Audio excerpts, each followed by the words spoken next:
Greetings, dear friends and colleagues. My name is Jay Zhang from the Department of Mechanical Engineering, CAR 11 in Belgium.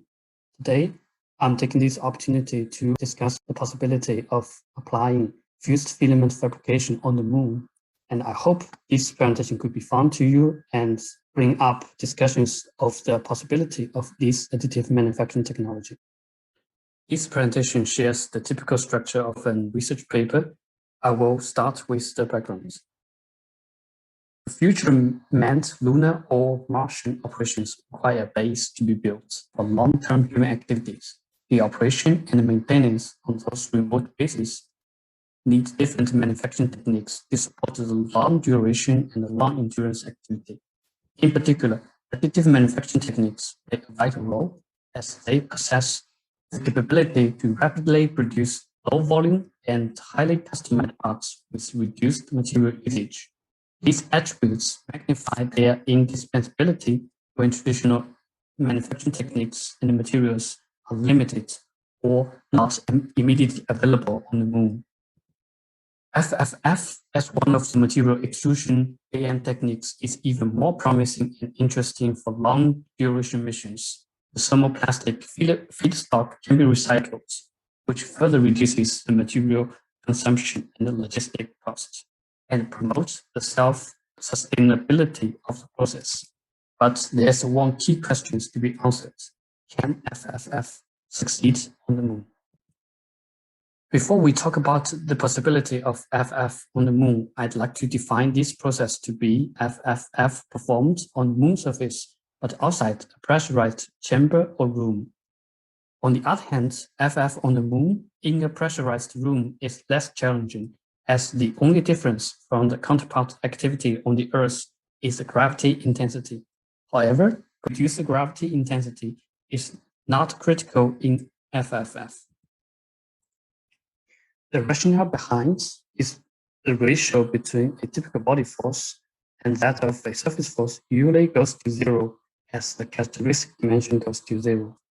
As circumferential proof, the typical layer thickness in FFF is on the magnitude of hundreds of micrometers, but the capillary length of the polymer melt usually is on the magnitude of millimeters. For direct proofs, in 2014 and 16, the two-phase NASA demonstration mission clearly demonstrated that it is possible to print in the International Space Station where the gravity can be considered as zero. In the meantime, they also demonstrated that the gravity environment does not have any significant influence on the biology and bond quality.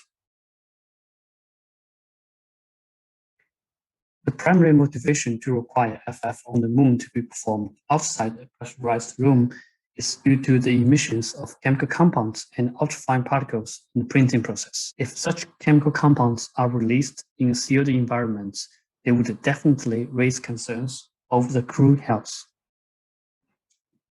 So, the gravity is not an issue. The real challenge comes from the vacuum environment. On the moon surface, the pressure is of the order 10 to the minus 10 Pascal, which means thermal convection completely diminishes, as there is no air molecule to transfer the kinetic energy. As a consequence, all components working on thermal convection will cease to work, such as the part cooling fan, the heat sink, and the motors. The convection coefficient can be effectively zero. Presumably, space engineers will find a solution to keep those mechanical components working. However, the cooling in the printer parts remain unclear. But this is what we are going to explore in the coming slides.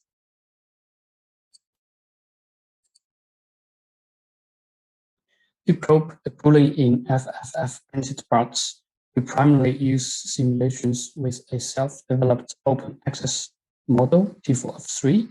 This model was sufficiently validated by at least 13 datasets covering data from different machines, different materials, different process parameter combinations, and different temperature measuring methods.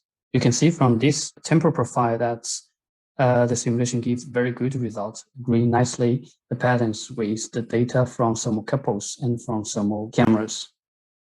You may have access to our model by this link This link will also be shared at later stages. But this GIF intuitively shows how the simulation was done with the model that we developed.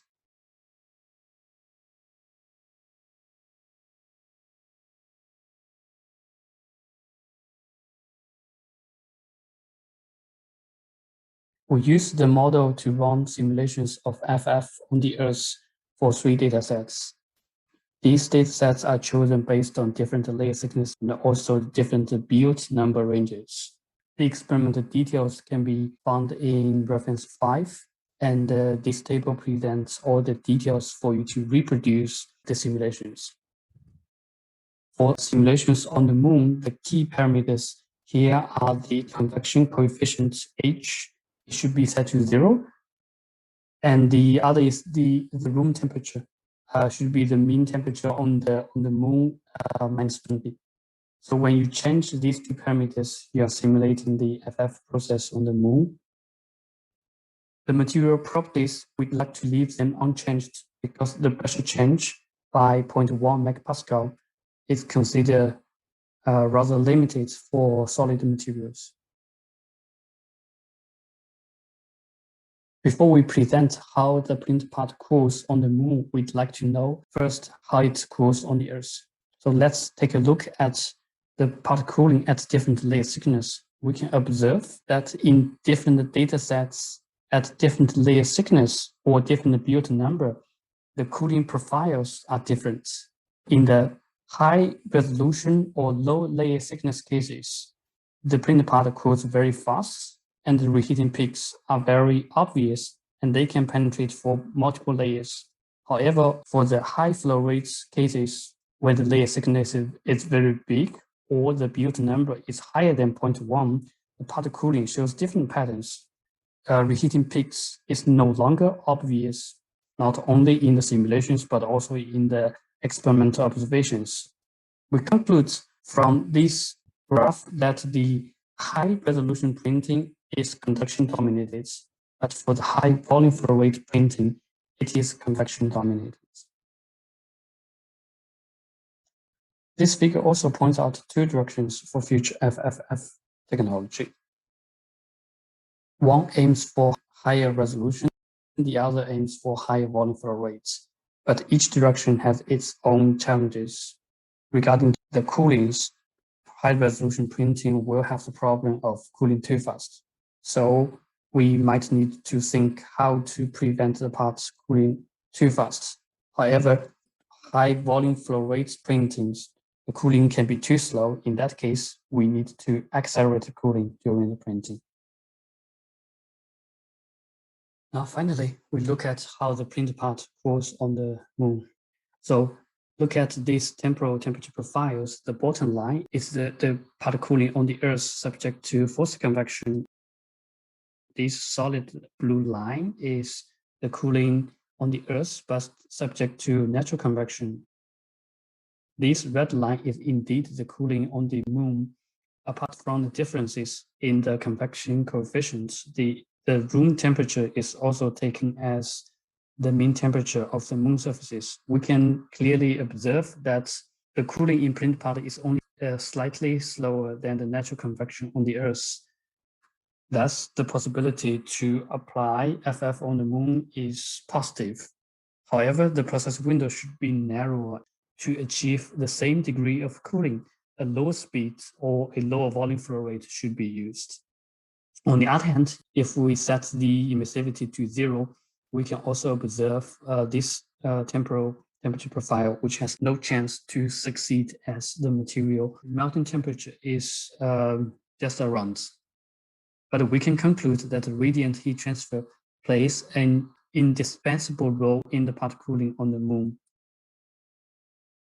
So the first message for the possibility of FF on the moon is yes. If you remember the challenge of high volume flow rates, FF on the moon is more suited for high resolution printing, for example, to print the small functional components.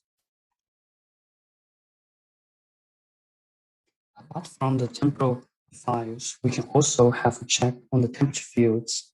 On the up in this figure, it's the fields on the Earth. On the bottom side, it's the simulation on the moons. We can observe at different times and different locations. The temperature gradients are usually higher everywhere and all the time in print parts on the moons. This means the thermal stress can be proportionally higher in that case.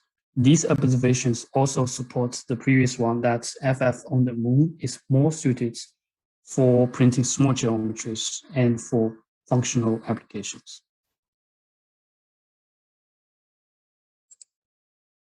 I wish by this analysis, I have demonstrated to you that the possibility to perform FFF on the moon surface in its natural lunar environment is positive, and the cooling of such printing is comparable to the natural convection on the Earth, but is generally slower. Thus, the process window should be slightly narrower. However, the temperature gradients are higher everywhere and all the time in print part on the moon. Thus, FF on the moon is more suited for high resolution printing of small and functional components. You can check these references for more details. The work presented is partially supported by Seam and Flyo in the Flamenco and One-Pan projects. FF on the Mars? Why don't you try yourself with our open access model? Thanks for your attention. Now I'm open for questions.